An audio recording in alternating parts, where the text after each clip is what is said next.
Welcome. This is Ms. Gergen, and we are working through question by question the 2014 released Algebra 1 SOL test. We are on question 11, which reads, when n is greater than 0, which expression is equivalent to the square root of 42 into the ninth in simplest form? Simplest form means that I need to take out all perfect squares that are currently underneath the radical.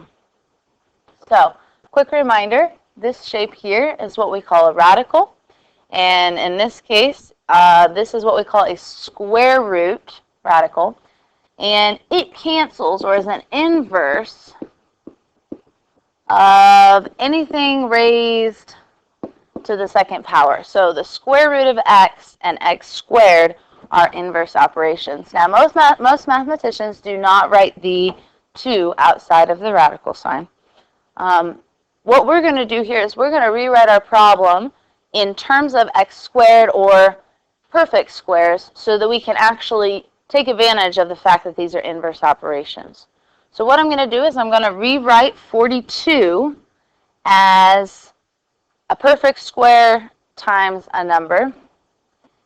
And then I'm going to rewrite into the ninth in terms of perfect squares. Now, I tend to start with the variables because they are a little bit easier. Okay? I'm looking to write into the ninth in terms of n squareds so that they cancel. So if I just start writing them out, I have n squared times n squared. Right now, that's equivalent to n to the fourth. I want to continue until I get n to the ninth. So right now, if I add all these up, 2, 4, 6, 8, I have n to the 8th power. So I'm a little bit short. I need n to the ninth. So I'm going to tack this n back onto the end here. Okay. Now, next I need to rewrite 42 as a multiplication of a perfect square and a number. So I'm going to use my TI Inspire here, open a new document, and I'm going to find the factors of 42 that are perfect squares. So just hit Menu, Number, and Factor, and type in 42 before I hit Enter. Now right here, it tells me that I can rewrite 42 as 2 times 3 times 7. So those are all primes, and none of them are perfect squares, which tells me that I cannot rewrite the square root of 42 using perfect squares. So the square root of 42 is going to remain in my answer, which allows me to cross out D, and it allows me to cross out A. Okay?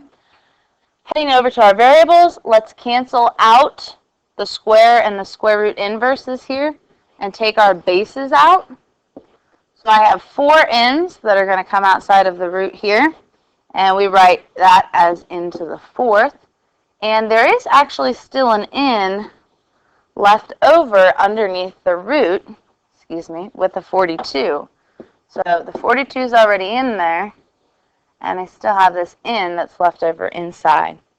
So that tells me right there that my answer has to be B. Now the nice thing about square roots is that if you have an exponent underneath a radical that is even, you will cancel out all of your variables, and your answer will look more like C.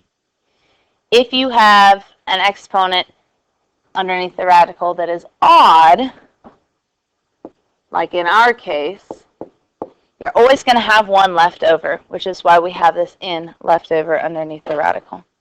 All right, thank you very much.